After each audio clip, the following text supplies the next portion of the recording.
waan ugu hambalyeynaya ugu horeyn khubaradii iyo xafiiska rasaaraha oo ka soo shaqeeyay qabiil qoraalkan siyaasadda deegaanka muhiimadda deegaanku leedahay iyo waqtiyadan dambe isbeddelka cimilada adduunka iyo deegaankii oo la xaalufinaya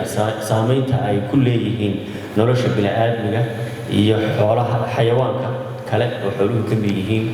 ama bad ha ku jiraan ama berri ha joogaane khubradii ugu horreysayna waa ka hadashay waanad ka doodi doontaan la tashiyadii laga soo sameeyey maamul goboleedyada iyo inaad la tashiyadaasi wadaan oo gobolka banaadir iyo labada gobol maamul goboleedyada kale haray u dhowdana aad la fadhiisataan dadka waraysataan waa shaqo muhiim ah deegaanku muhiimad may noo leeyahay taa muran ka taagan ma jirto in nolosha adduunku maanta ay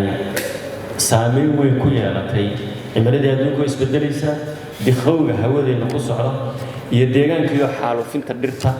duurjoogtiyo dabarku haysa soomaaliya markaa waxay ka mid tahay waddamada aad saameynta ugu weyn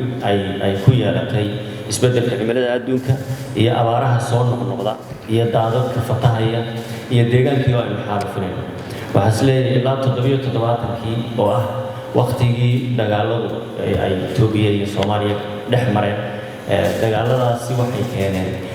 in ay xaalufin inay duurjoogti dabarkooda marka hore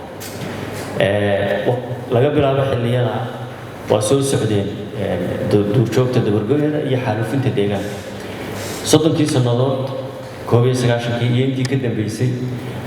waayo deegaanka waa la maamulaa abaaraha waa la maamulaa daadadka fataha iyo wabiyada fatahaya waa la maamulaa markaa burburkii dowladnimadu markay meeshii ka baxday waxaa keentay deegaankii cid dar yeeshay inuu waayo bacaha iyo waxyaabaha la soo dhoofinayo deegaanka lagu sii daynayo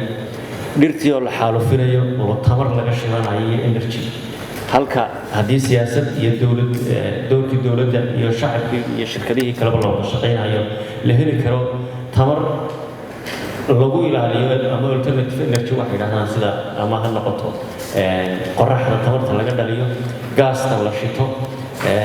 waxyaabahaas oo dhan oo qoysaskii dhirta xaalufinaya energy-ga ka dhiganaya caafimaad ahaan uga fiican dhirta haddii ay jirto xoolihiina waa noolaanaya seerayaashii ayaa la helayaa dowladdu maamusho dalag ka soo baxo biyihii oo la maamulo oo la qabto oo bilicdii deegaanka iyo quruxdeedii ay ka soo baxdo baddii oo laga ilaaliyo wasakhowga iyo bacaha iyo waxyaabaha baddiiba dhalin rogaya haddaad waa aragteen dunida marka laga sheekeynayo badaha caagadaha faraha badan ee aynu ku tuuranay oo intaynu ka cabno biyaha iyo bacaha waxay isugu shumanayaan baddii dabadeedna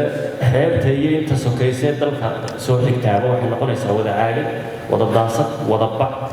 xaalufintii dhir haddaanu jirin dhulkii aragti ma yeelanayo qofka noloshiisa iyo korriinkiisa iyo fikirkiisa deegaanka uu ku nool yahay siduu Sakariya sheegay qayb weyn bay ka tahay Sakariya sidaad u fikirayso haddii deegaan caafimaad leh hawo nadiif ah aad neefsato maskax ahaanna waad koraysaa jir ahaan waad caafimaad qabaysaa aragtidaada iyo fikirkaaga waa wanaagsananaya laakiin meelaan ishiba qabanahayn haddaad ku nooshahay saameyn caafimaad iyo mid nololeed oo way kugu yeelanaysaa marka deegaanku waa ahmiyadda koobaad ee nolosha cimilada adduunka isbedelaysa oo ay sabab u yihiin dowladaha xoogga waaweyn dikhowga ay hawada ku sii daayaan waa runtii dunida saddexaad wadamada lagu tiriyaa magdhow iyo inay dhaqaale culus bixiyaan wadamada waaweyn baa la weydiistay waana wax ay xaq u leeyihiin dunida saddexaad ama soo koraysa lagu tilmaamo deegaankii maadaama iyo biyaadii la wada leeyahay saameynna ay isku yeelanayso in siyaasad laga yeesho siyaasad dal iyo mid adduunba laga wada yeesho marka maanta siyaasadda ilaalinta deegaanka oo ay shuruucdii ka farcamayeen barbar socdaan oo iyagana la soo gudbin doono iyo siyaasadda isbeddelka cimilada adduunka Soomaaliya maxaa weeyaan shuruucda ay ka leedahay maxay tahay maxay noqonaysaa task force-ka ama koox hawleedka ay tahay wasaaradaha khusayso beerihii xoolihii kalluumaysiga dekedaha maxaan ku dhahay wasaaradaha ay khusaysay ku shaqada leh oo dhan inay task force ama kulan hawleed golaha sharci dejinta labada aqalba doorka ay ku leeyihiin bulshada rayidka